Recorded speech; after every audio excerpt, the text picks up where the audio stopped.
Itens que te davam ouro sem você fazer nada, feitiço de invocador que deixava as torres mais fortes e campeão que te matava com apenas um hit. Essa é a parte 3 sobre o antigo League of Legends. Mas antes de começar, no dia 21 de novembro vai rolar a Black Friday do Editor de Respeito. É o único desconto que a gente faz no ano. Se você quer aproveitar, entra no primeiro link da descrição. E agora, sobe na mochila e vamos lá!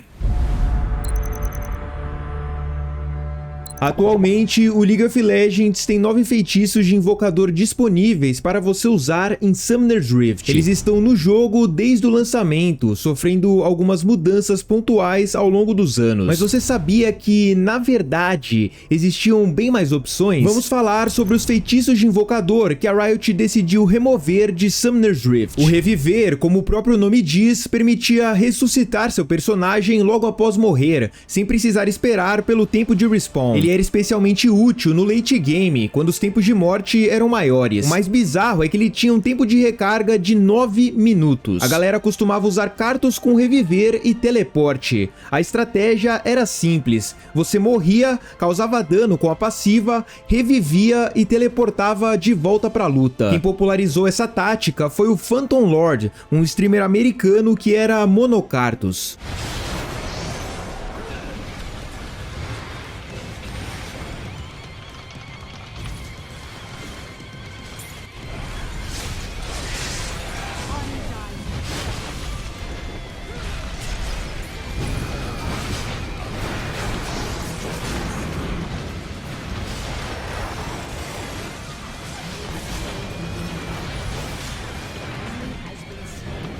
You just cleaned up so hard, dude.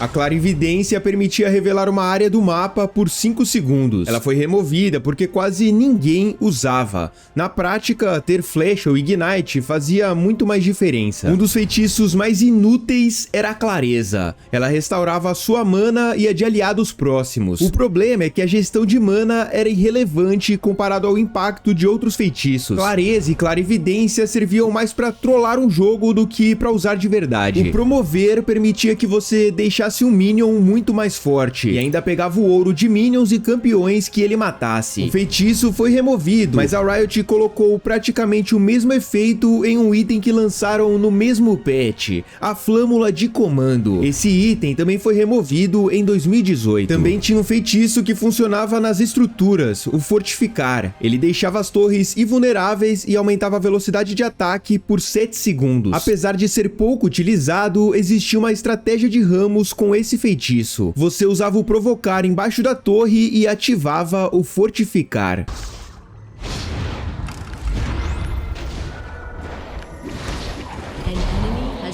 Além dos feitiços de invocador, os elos também evoluíram bastante. Será que você lembra de como era antigamente?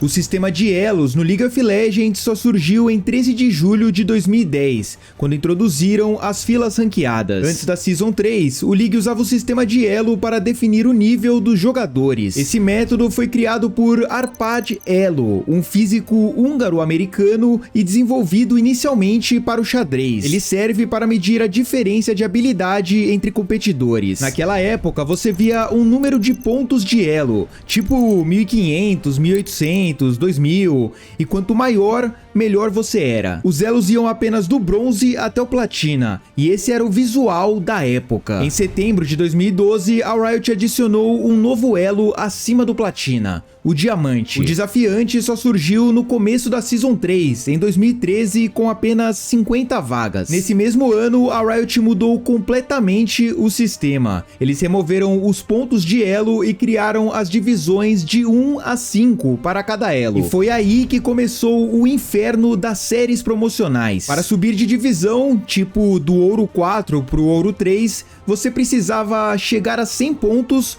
jogar uma melhor de 3 e vencer 2 partidas. E para subir de tier, tipo do prata 1 pro ouro 5, você precisava chegar a 100 pontos, jogar uma melhor de 5 e vencer 3 partidas. Quem jogava naquela época sabe o quão tiltante era jogar essas séries. Coincidência ou não, era sempre nessas partidas que você caía com algum troll ou AFK.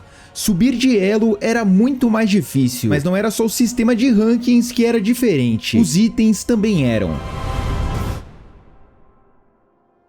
Quando o LoLzinho tava no começo, os suportes e junglers sofriam para conseguir ouro. Para amenizar esse problema, compravam itens que geravam ouro passivamente. A Pedra Filosofal, o Coração de Ouro e a Adaga da Sorte de Cage. Eles custavam, em média, 800 de ouro e tinham uma passiva que gerava 5 de ouro a cada 10 segundos. Em alguns minutos, o item se pagava sozinho e ainda servia para fazer itens melhores. No final da Season 3, todos eles foram removidos ou transformados em outros itens. E você sabia que não existia Trinket? A galera comprava sentinelas verdes, que são as invisíveis de hoje, e rosas, a famosa Pink, diretamente da loja. E não tinha limite de quantas você podia colocar no mapa. Mas ao invés de ficar comprando Ward toda hora, os suportes compravam a Pedra da Visão, um item que dava 4 Wards recarregáveis. Toda vez que você voltava pra base, elas recarregavam. A Pink Ward funcionava parecido com a sentinela de controle de hoje, mas com duas diferenças importantes.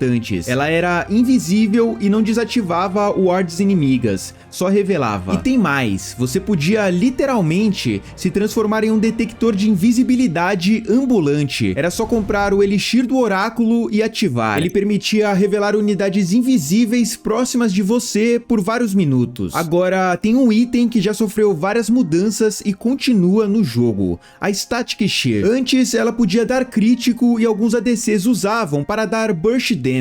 Eu adorava fazer Vayne de crítico com essa static, já que o dano do Q dela podia critar. E tinha uma build que era totalmente quebrada, estacar várias Tiamats, já que o efeito passivo acumulava. Dava pra fazer 4 ou 5 delas pra Shyvana e o dano do Q ficava ridículo. Outro item que ainda tem no jogo, mas era diferente, é a Bandana de Mercúrio. Antes ela não removia só controle de grupo, também cancelava debuffs de dano, como a marca da ult do Zed. Isso deixava o Zed muito mais fraco no late game. Qualquer ADC com QSS podia cancelar o dano da ultimate dele. Pois é, os itens de hoje são bem diferentes dos daquela época. E os campeões, como será que eles eram?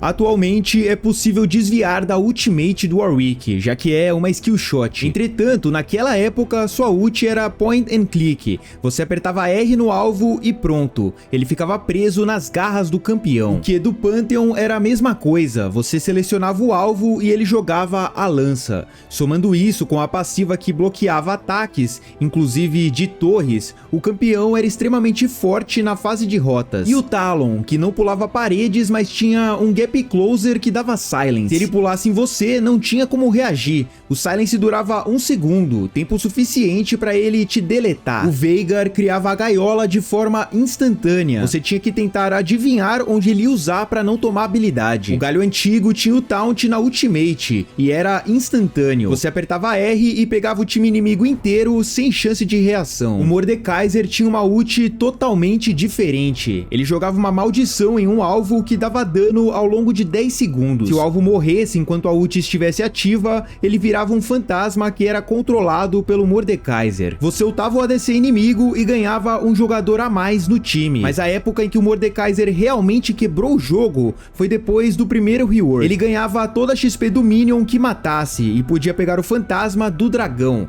A galera passou a usá-lo na bot lane. Assim, ele ficava com mais nível que o ADC inimigo e ainda ficava perto do dragão. Era absurdamente quebrado. Antigamente, a Queen não era só a Queen, era a Queen e o Valor, porque o Valor costumava ser uma parte importante do kit dela. Caso você não saiba, Valor é o pássaro que fica no ombro dela, e naquela época ele era brabo.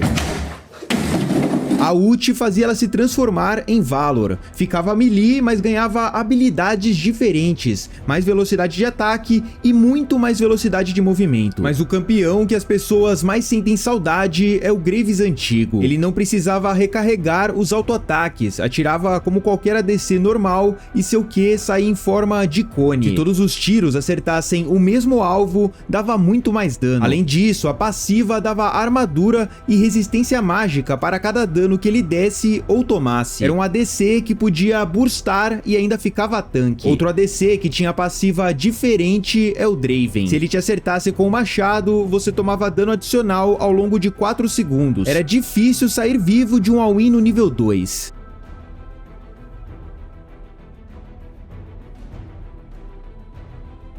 Ai, quando o nego não respeita o Draven, acontece isso, morre level 2, velho.